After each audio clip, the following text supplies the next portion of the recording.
Hello, my name is Eddie Tofpik. I'm Head of Technical Analysis and Senior Markets Analyst at ADM Investor Services International Limited. And here's your weekly technical analysis of Kansas City and Minneapolis wheat markets. Kansas City wheat. Up until 2 weeks ago, or really the start of last week, prices had kept hitting and sometimes utilizing the bright red trend line formed from the neckline of the small but influential October 2021 to January 2022 head and shoulders top, currently at 853.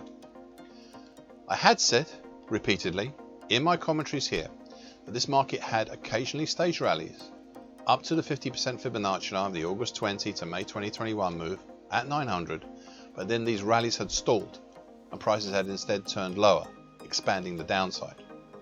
As a result, the declines back in April constructed a monthly key reversal down and very nearly did the same for the month of May, but instead choosing to make a lesser outside month instead. These moves down and then back up created a diamond pattern, highlighted in bright green on my daily chart for the action from April through May and into the first part of June. I repeat my comments on this diamond now for a 9th week. You see, I was and I still am really not happy about this pattern type, but for July it seemed to be useful. The reason why is that 8 weeks ago the market broke up and out of this diamond pattern type and reaching up for an initial primary target in the 902 area, just over the 50% Fibonacci line for the August 2020 to May 2021 move, and a further harder to reach secondary target up in the 946 level. 2 weeks ago prices finally reached the primary target at 902 before pulling back down. A 3-day bearish evening doji star pattern. Now, on the way up we had a lot of resistances before 900, and that explains why prices started to stutter up there back in mid-June and again 3 weeks ago. However, in the end the primary target managed to triumph. One of these resistances you already know about. It is the red neckline. But we also had the 2014 high at 856, the 2013 high at 862, and especially the following three that really managed to erode the bullish incentive back then. They are the slowly dipping long moving average, currently at 847, the 50% Fibonacci line of the September 2019 to May 2022 move at 881. This one had been especially effective, and obviously also we have the 900 area, where we have the 50% Fibonacci line of the August 2020 to May 2021 move. These all work together in varying degrees to halt earlier rises, creating a horn top in mid-June and then 2 weeks ago the 3-day bearish evening doji star pattern. This bearish pattern put at risk not only the previously mentioned resistances that had become supports, turning them back into resistances again, but it took out 2 key supports with a single day's action and a single day's pattern. On Wednesday last week we had an unusual key reversal down that sliced through the combination of the declining medium moving average, currently 827, and the short medium moving average, currently 822, which incidentally between them had formed that day a dead cross. Anyway, back to Wednesday last week's action. It also punched down through and closed below the bright green trendline extension of the diamond to the diamond pattern, currently at 832, as well as the purple uptrend, currently at 820 of the previously highlighted over many weeks really big inverted roof pattern, sometimes called a half diamond pattern. And that's formed from the start of this year up to last week. So where does that leave us now? Well, as I said last week, and this still applies this week, a target X at 902 has been reached. I think it appropriate to retire the secondary harder to reach target X1 at 946 and start looking lower. Thus, assuming the move lower is not a false break again, then a primary target X2 for the inverted roof stroke half diamond pattern will be down in the 733 zone, with a secondary harder to reach target X3 down at 646. This is only the first few days of this move lower, so it could still be a false break. But those are the potentials for such a pattern as this inverted roof pattern. End of quote. Minneapolis wheat. Compared to Chicago wheat and Kansas City wheat, Minneapolis wheat had been somewhat easier to read in recent times, with respect to what was going on and what the opportunities might be.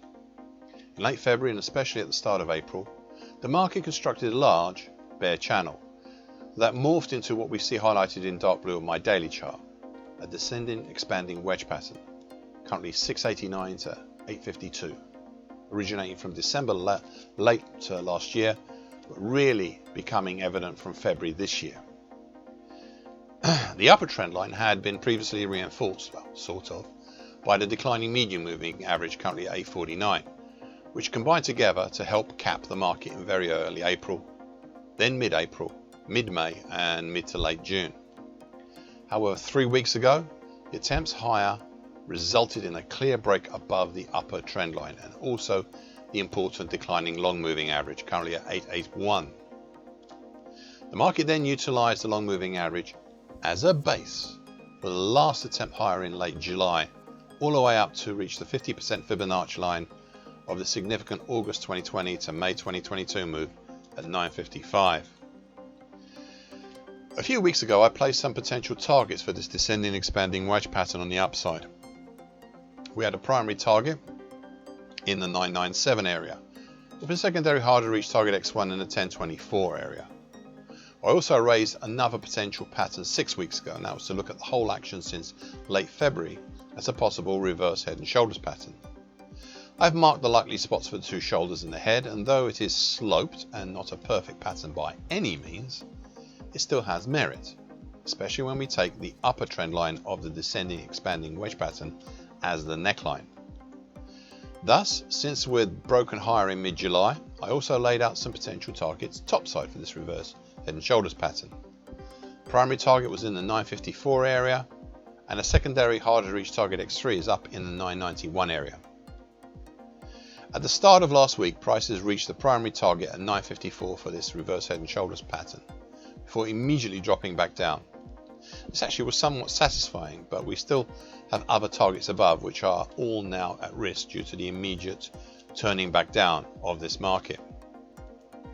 For the moment, I'll keep them there where they are, but I will retire all the topside targets next week unless something significant happens.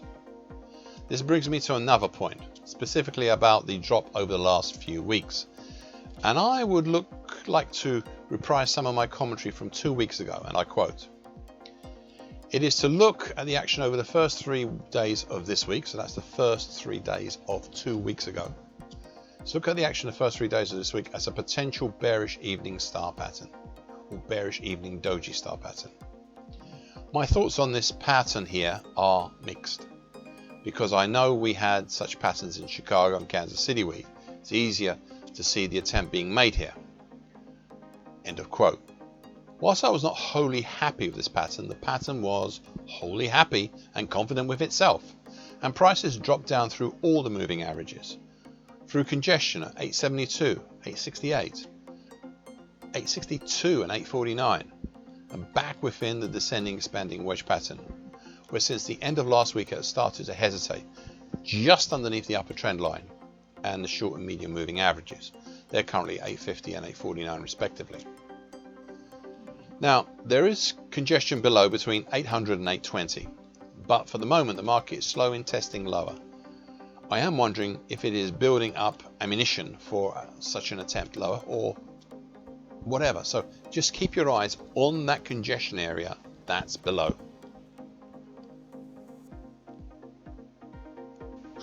Thank you for listening. This weekly broadcast gives the essential market patterns and consequences.